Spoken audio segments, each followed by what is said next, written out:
Out of the past, phantoms of a world gone by speak again the immortal tale, declared insane.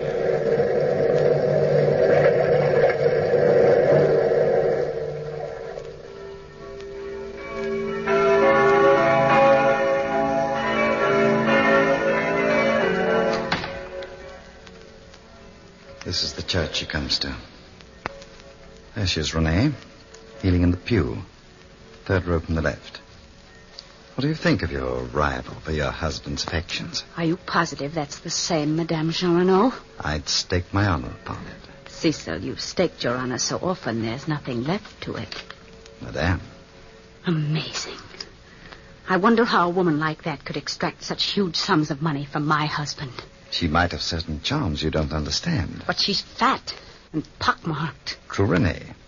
But powerful enough to make you and your children penniless within 10 years. How can we break her hold on Pierre? I've tried. Pierre won't listen to me, either as his brother or his lawyer. So there's only one thing left. What's that? Simply that you ask for a commission for lunacy against him. Imply that he's insane and have him locked away. But Pierre is with your political prestige,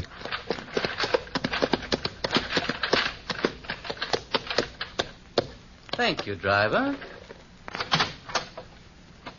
Uncle Popino? Uncle Popino? If it isn't my nephew. Well, Bianchon, come in. Oh, how can you live in this rat trap? And if this is a rat trap, Bianchon, then you should throw your old uncle a piece of cheese. What brings you down here on the banks on this hot day? Oh, a matter of urgency. A friend of mine is in trouble. Trouble. Life was ever thus. Her husband is stark staring mad. And the poor woman hasn't the faintest notion how to go about getting a commission for lunacy. Who is the lady? Madame la Marquise d'Espard. Madame de la Marquise? Yes. She probably knows more about these things than you do, nephew. Nevertheless, I'll see her when she arrives. She's not well, Uncle. You can't expect her to visit you in a place like this. Besides, she's a close friend of Philippe Brett, and he's the head of the civil courts and can do you a lot of good. That crook? Oh, Popino. Madame la Marquise had the kindness to invite us to dinner at her house tomorrow night. Bianchon, I'm surprised at you. You know very well that I'll be the examining judge on the case, and our courts forbid a judge to dine in a petitioner's home. It's against the law. Oh, yes, I'd forgotten. After dinner, then, Uncle? Yeah, she can see me here. In all fairness to her, she's ill, Uncle. Drop in at her house. Was it a request or a demand from Bianchon? Both, I imagine, Uncle. Even a judge is afraid not to grant her demands. A woman like that is a powerful factor at court. Then you will drop in and see her? Yes, tomorrow afternoon at 3. But warn her not to serve any food or drink to me at all. Oh, yes, Uncle, she will be well warned.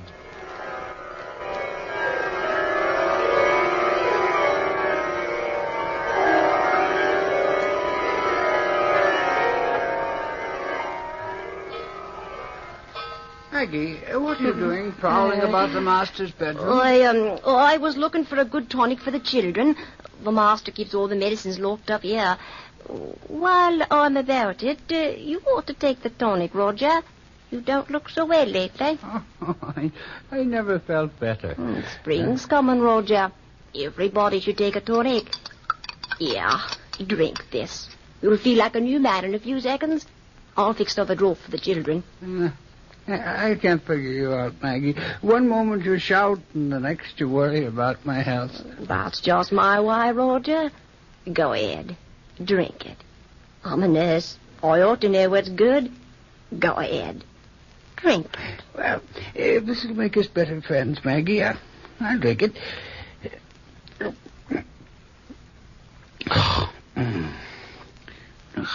Tastes like poison. Roger. The master's calling, Roger. See what he wants. I'm coming, Monsieur Le Marquis. Better come along to the study, Roger. I'm expecting a visitor, and I'd better have the place looking spick and span. visitor, monsieur? Madame Jean Renaud will be here soon. Then the business between Madame and I will be over, finally. I'm glad. Monsieur, look at the study. More Chinese books than all of China. I need them. What's the matter, Roger? I feel so ill, Monsieur Le Marquis. In heaven's name, Here, I better don't sit down know. over here, Roger. Help. Roger. Maggie. Maggie. What's the matter, monsieur? Roger, old fellow. Roger. He's dead. Dave. His skin is turning black, monsieur. Black? As if he had drunk. Yes. Just as if he drunk a strong draught of Chinese poison. How do you know the effect? I'm a nurse, sir. Now your madness is no longer innocent. You're a murderer, too. Poisoning a poor, helpless man just because he disagreed with you. What are you talking about, Maggie? You know what I'm talking about, monsieur. You're a murderer. A murderer. Now get the police for your poisonous all in the middle of the night.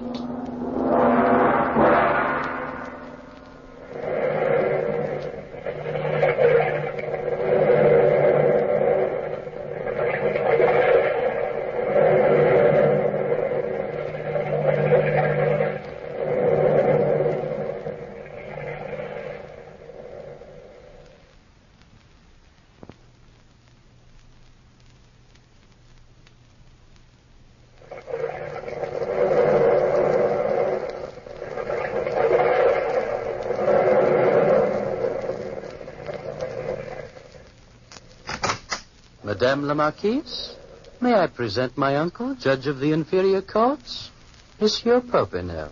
Good afternoon, monsieur. How do you do? This is my brother-in-law, the Chevalier d'Espard. Say so. How do you do? How do you do?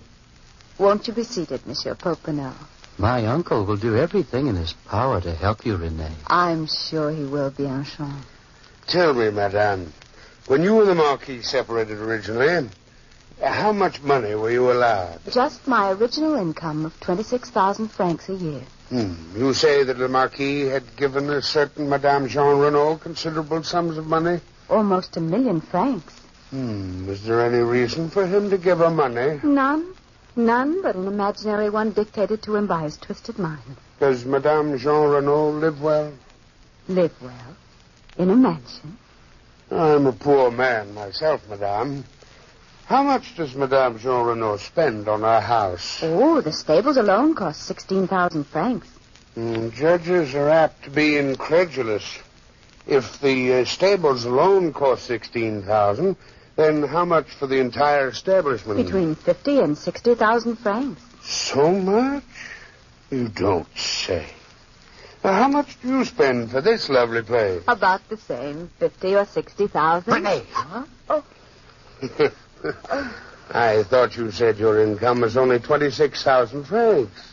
You must be badly in debt, obviously. But, monsieur... If you're in debt, the court might not feel justified in allowing you to handle your husband's money. They might think you have a different motive for trying to secure control of your husband's money. Not that I have. A selfish one. Do you serve, madame? I'm sorry, Madame la Marquise. It's against the law for me to eat or drink at a petitioner's home. I thought you knew. Madame la Marquise! Madame la Marquise! Maggie, what are you doing here? I've been trying to get her all day, I have. Monsieur le Marquis has murdered his butler. Poisoned him. I saw it with my own eyes. The police came. They've got him away in the jail. He's stark, staring, raving mad, he is. Murder now. Well, Monsieur Popinot, is murder a part of a sane man's mind?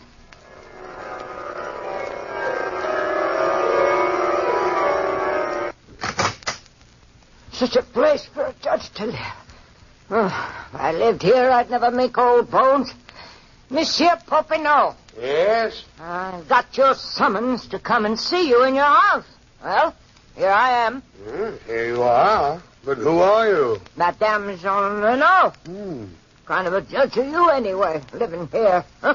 You must be an honest one. Yeah? What do you want to see me about? I've learned that you've been receiving extraordinary amounts of money from Monsieur le Marquis d'Espard. Well, as a matter of fact, I have. What seducer's art have you been using on Monsieur le Marquis? Oh, seducer's art? Look at me, monsieur. Fat, ugly, hideous. What kind of a vamp would I make? Well, that's a question I can't answer. But you will have to. Monsieur, I'm sorry, but I am under oath. I can never divulge the reason that monsieur gives me the money. Madame, if you have any pity for your benefactor, you'll tell me. A commission for lunacy has been taken out against him. Huh? You're named as having some strange power over him. Power which is supposed to have driven him mad. Oh, great heavens. I am as good as Monsieur le Marquis and warned him. He's a saint, that man. A saint, monsieur. Yes, but he isn't at home. He's at jail. Madame Jean Renaud.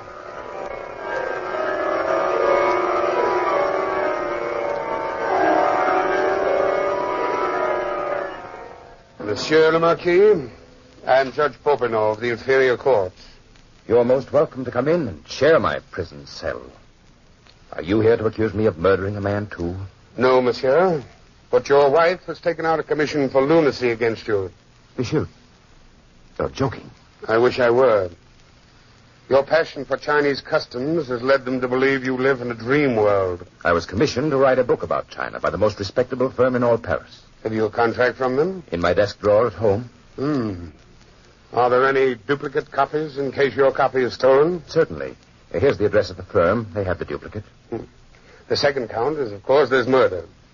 You were accused of murdering your butler just to try out a potency of a new Chinese drug you've discovered. I've never toyed with Chinese drugs or poisons. How about this business of giving all your money to Madame Jean Renaud? Monsieur, I never thought I'd tell anyone that secret. Your life depends on it. Madame Jean Renaud is the descendant of the Jean Renaud family who owned a large estate in Saxony in the 13th century.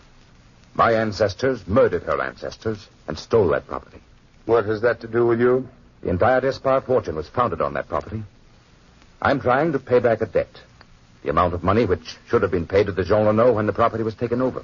You're too conscientious, Monsieur le Marquis. I don't want my children to be ashamed of their family as I'm ashamed of mine. They'll always be proud of the Despard name. I don't think we'll have any trouble clearing you of this charge. Tell me this. Is there any place in France where the black Chinese poison can be ordered? One place might have it. It's a small pharmacy called Lincoln. Usually carry that particular mixing drug in our pharmacy, Monsieur Popinot. It's too dangerous. But I did have a special order for it from a Cockney woman named Maggie Campbell just the other day. She had a note authorizing her to buy it. Who was the note from? From the head of the medical research department, through the Chevalier Despard. Thank you very much.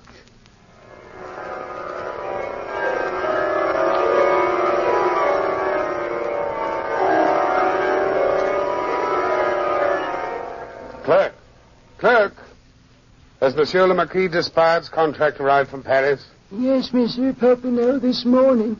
Where's Madame Jean Renaud? She's waiting for you now, Monsieur Popinot.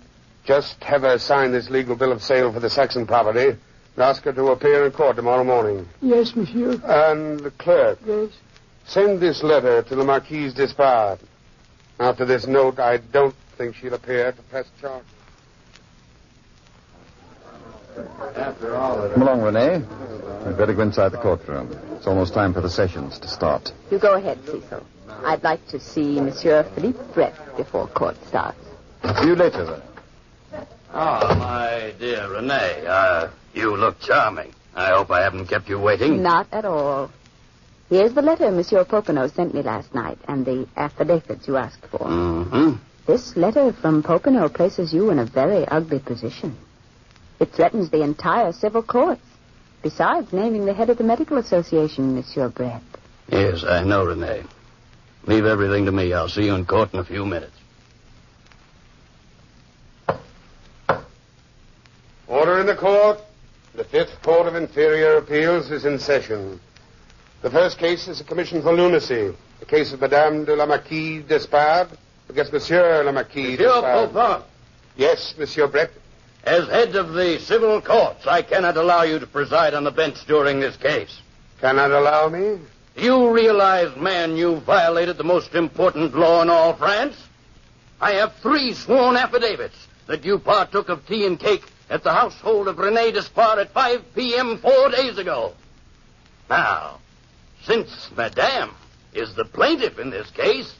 That renders any decision you might give as invalid. But, Monsieur Brett, they are lying. Your own nephew swears it's the truth. Will you relinquish the bench? Who is to take over in my place? Monsieur Devereux. Devereux? Yes. A man who spends his time currying favor from their majesties? Monsieur, will you give up the bench? I have no option. But if I can't work as judge on this case, I will represent Monsieur de la Marquise d'Espard as his barrister. Will you ascend the bench, Monsieur Devereux? Naturally, Monsieur Brett. The barrister in charge of proceedings will start. That is you, Chevalier d'Espard.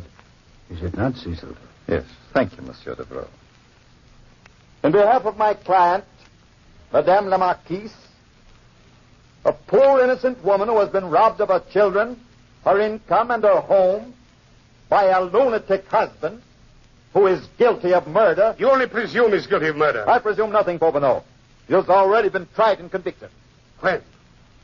10 minutes before court started. I signed the papers, Monsieur Popinot. You did, Brett? Yes. You haven't the foggiest notion of what this case concerns. I have definite proof that Maggie Campbell was hired to murder the butler. Here it is. My proof that Monsieur le Marquis is innocent. Judge Devereux, you can set aside this conviction. Chevalier, let us proceed. A woman named Madame Jean has forced Monsieur le Marquis to give her over 1 million francs. We all know that Monsieur Popinot made up that story about the Saxon property to fool the court. But these are lies, Monsieur Devereux. Continue, Chevalier. And last but not least, we base our claim on the fact that Monsieur le Marquis thinks he lives in China. Ha! Is that a thought for a sane man? Monsieur le Marquis is writing a book on China. He has a contract for that book. We investigated the contract, Monsieur Popinot. The Paris firm swears they never drew it up. You've done well, gentlemen. Make a mockery of the courts of France. This trial is a farce. A plain farce. Of course, you grant the commission for lunacy. You will be heaped with honors by these weakling fools. That is only your opinion, Popinot. Judge Devereux, remember, your conscience will weigh heavily on your soul. If you send this man away, you will have only yourself to answer to. You wake up in the middle of the night screaming for forgiveness to your Maker. Think on it carefully, Judge Devereux. Think before you make the decision. There is no need for thought. I demand an immediate decision. There's only one decision I can possibly make. An honest one. A decision dictated to me by my conscience and the evidence on hand. The commission for lunacy is granted. Monsieur Devereux, I'm as sane as you are. You can't lock me up. Popinot, tell them. In heaven's name, stop them. Don't let them. Guard! Take that man out of court and put him in a straitjacket before he loses his mind completely.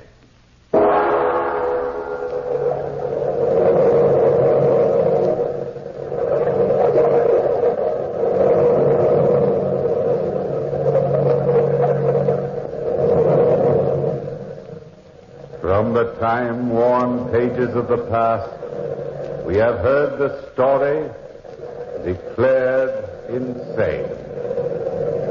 Bellkeeper, toll the bell.